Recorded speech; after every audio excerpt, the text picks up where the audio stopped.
ಒಂದು ಬಾಂಡಲಿ ತೊಗೊಂಡಿದ್ದೀನಿ, ಸ್ಟೀಲ್ ಬಾಂಡ್ಲಿ ಇದು. ಸೊ ಎಲ್ಲರಿಗೂ ಗೊತ್ತು ನಾನು ಇವಾಗ ಇದರಲ್ಲಿ ಏನು ಹಸಿಟ್ಟು ಕಲಿಸ್ತೀನಿ ಅಂತ, ಯಾಕಂದರೆ ನಾನು ಹಸಿಟ್ಟು ಕಲಿಸೋದು ಇದರಲ್ಲೇ. ಅದಕ್ಕೋಸ್ಕರ ಇವಾಗ ಏನು ಮಾಡ್ತಾಯಿದ್ದೀನಿ ಅಂದರೆ ಮೈಸೂರು ಬೋಂಡ ಮಾಡ್ತಾಯಿದ್ದೀನಿ. ವೆದರು ಚಳಿ ಚಿಲ್ಲಾಗಿದೆಯಲ್ಲ, ಸ್ವಲ್ಪ ಬಿಸಿ ಬಿಸಿ ಮೈಸೂರು ಬೋಂಡ ತಿನ್ನೋಣ ಅಂತ ಸೊಕ್ಕರಡಿದೆ. ಅದಕ್ಕೆ ಮೈಸೂರು ಬೋಂಡ ಮಾಡೋಣ ಅಂತ ಇದ್ದೀನಿ. ಯಾವಾಗೂ ನಮ್ಮ ಒಂದು ಆನಿಯನ್, ಈರುಳ್ಳಿ, ಸಬ್ಬಸಿಗೆ ಸೊಪ್ಪು, ಮೆಂತ್ಯ ಸೊಪ್ಪು ಎಲ್ಲ ಹಾಕಿ ಬೋಂಡ ಮಾಡ್ತಿದ್ದೆ. ಸೊ ಇವತ್ತು ಮೈಸೂರು ಬೋಂಡ ಮಾಡೋಣ ಅಂತ ಮಾಡ್ತಾಯಿದ್ದೀನಿ. ಸೊ ಬನ್ನಿ, ಯಾಕಿನ್ ತಡ ಮಾಡೋದು, ಏನೇನು ಪದಾರ್ಥಗಳು ಹಾಕ್ತೀನಿ ಅಂತ ನೋಡ್ತಾ ಇರಿ. ಉಪ್ಪಿನಿಂದ ಸ್ಟಾರ್ಟ್ ಮಾಡ್ತಾಯಿದ್ದೀನಿ. ಮೊದಲು ಉಪ್ಪಿನ ಪುಡಿ ರುಚಿಗೆ ಹಾಕ್ಕೊತಾ ಇದ್ದೀನಿ. ಜೀರಿಗೆ ನೋಡಿ, ಜೀರಿಗೆ ಹಾಕ್ತಾಯಿದ್ದೀನಿ. ಒಂದು ಅರ್ಧ ಟೀ ಸ್ಪೂನ್ ಜೀರಿಗೆ ಹಾಕಿದ್ದೀನಿ. ಚಿಟಿಕೆ ಸೋಡಾ ಹಾಕಿದ್ದೀನಿ ನೋಡಿ, ಇದೇ ಚಿಟಿಕೆ ಸೋಡಾ. ಓಕೆ, ಅಡುಗೆ ಸೋಡಾ 1 ಸ್ಪೂನು.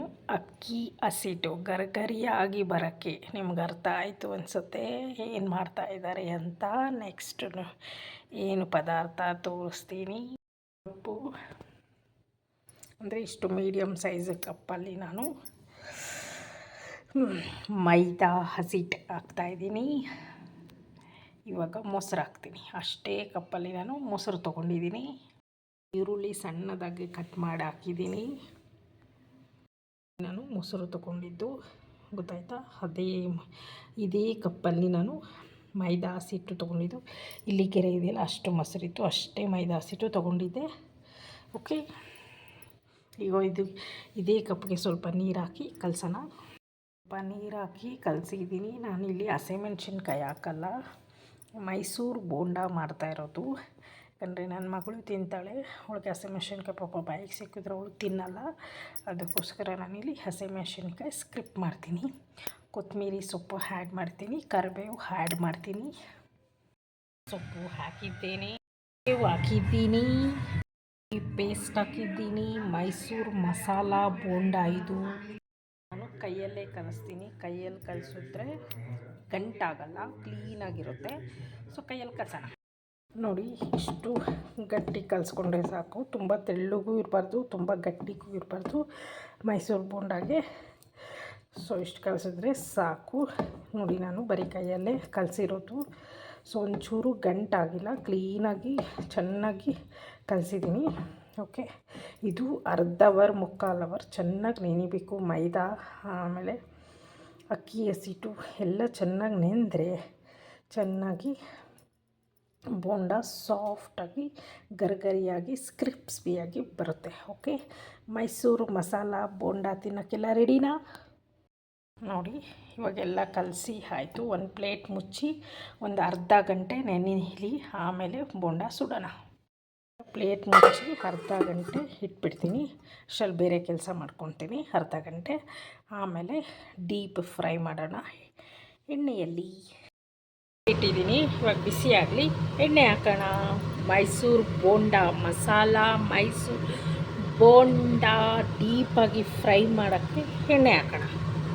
ಉರಿ ಜಾಸ್ತಿ ಇಕ್ಕಿ ಓಕೆ, ಅದೇ ಬೋಂಡ ಹಾಕೋವಾಗ ಉರಿನ ಕಡಿಮೆ ಮಾಡಿ. ಓಕೆ, ಮಧ್ಯಮ ಪ್ರಮಾಣದಲ್ಲಿಟ್ಟು ಬೋಂಡ ಹಾಕಬೇಕು. ಓಕೆ, ನಾನು ಲೋ ಫ್ಲೇಮ್ ಮಾಡಿದ್ದೀನಿ. ಸೊ ಇವಾಗ ಬೋಂಡ ಹಾಕ್ತೀನಿ. ನೋಡಿ, ಇಲ್ಲಿ ಬೋಂಡ ಹಾಕಿದ್ದೀನಿ. ಸೊ ಈ ಥರ ನಾನು ಕೈಯಲ್ಲೇ ಹೀಗೆ ಬಿಟ್ಟಿರೋದು. ಹಾಕೋವಾಗ ಹುಷಾರಾಗಿ ಹಾಕಿ, ನೀರು ಬಿದ್ದರೆ ಪಟ್ ಅಂತ ನೋಡಿ ಹಿಂಗೆ ಎದುರು ಬಿಡುತ್ತೆ. ಅದಕ್ಕೇ ದೂರವಾಗಿ ಹುಷಾರಾಗಿ ಹಾಕಿ. ನಿಮಗೆ ನೀರು ಬೇಡ, ಕೈಯಲ್ಲಿ ನೀರು ಮಾಡಿ ಹಾಕೋಕ್ಕೆ ಭಯ ಆಗುತ್ತೆ ಅಂದರೆ ಕೈ ಫುಲ್ಲು ಇರುತ್ತಲ್ಲ, ಎಣ್ಣೆನ ಸವರ್ಕೊಂಬಿಟ್ಟು ಅವಾಗ ಹಾಕಿ. ಯಾಕಂದರೆ ಹಿಟ್ಟು ಕೈಗೆ ಮೆತ್ಕೊಳ್ಳಲ್ಲ, ಯಾಕಂದರೆ ಮೈದಾ ಹಾಕಿರೋದ್ರಲ್ವ, ಅದಕ್ಕೋಸ್ಕರ. ಓಕೆ, ಇವಾಗ ಅದು ಗೋಲ್ಡ್ ಕಲರ್ ತಿರುಗ್ತಾ ಇದೆ, ತಿರುವಾಕೋಣ. ಇನ್ನೂ ಬೇಯಬೇಕು. ಸೊ ಇದು ಫುಲ್ಲು ಒಂದು ಯೆಲ್ಲೋ ಕಲರ್ ಅಂದರೆ ಗೋಲ್ಡ್ ಕಲರ್ ಬರಬೇಕು.